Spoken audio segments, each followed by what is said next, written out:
So, how does the internet work? Most of us know how to use the internet without actually understanding how it works, sort of like electricity in your home.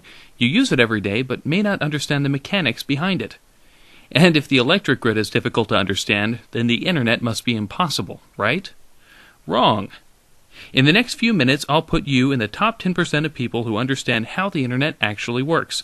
For SecurityCatalyst.com, I'm Aaron Titus. Whenever most people think of the internet, this is what comes to mind. The internet is not a bubble cloud, even in the new age of cloud computing. The whole fuzzy cloud picture was created by people more concerned about job security than education. This is the internet. The internet is a wire, actually buried in the ground. It might be fiber optics, copper, or occasionally beamed to satellites or through cell phone networks, but the internet is simply a wire.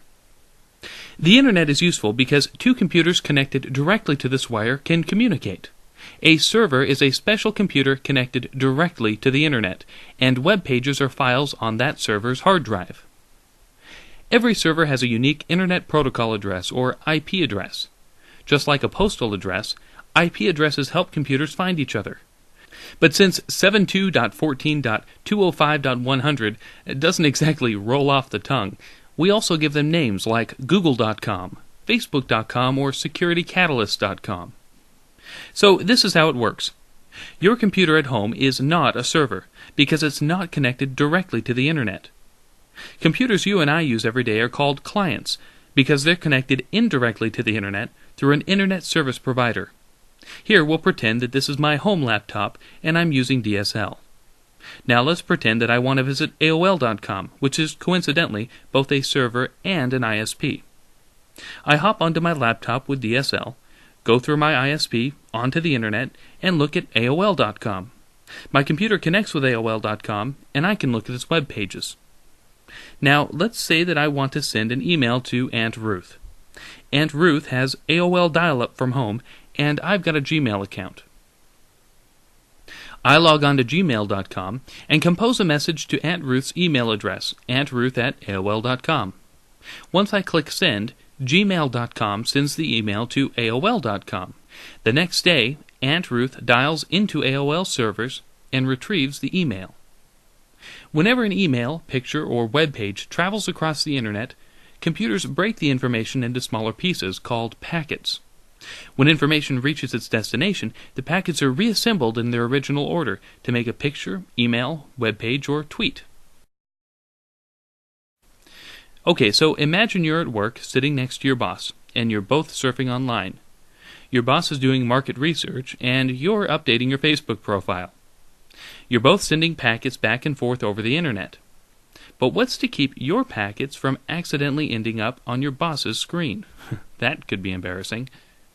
The solution to that problem is IP addresses and routers. Everything connected directly or indirectly to the internet has an IP address. Everything. That includes your computer, servers, cell phones, and all of the equipment in between. Anywhere two or more parts of the internet intersect, there's a piece of equipment called a router. Routers direct your packets around the internet, helping each packet get one step closer to its destination. Every time you visit a website, upwards of 10 to 15 routers may help your packets find their way to and from your computer. Imagine each packet as a piece of candy wrapped in several layers. The first layer is your computer's IP address. Your computer sends the packet to the first router, which adds its own IP address. Each time the packet reaches a new router, another layer is added until it reaches the server. Then, when the server sends back information, it creates packets with an identical wrapping. As the packet makes its way over the internet back to your computer, each router unwraps a layer to discover where to send the packet next until it reaches your computer and not your boss's.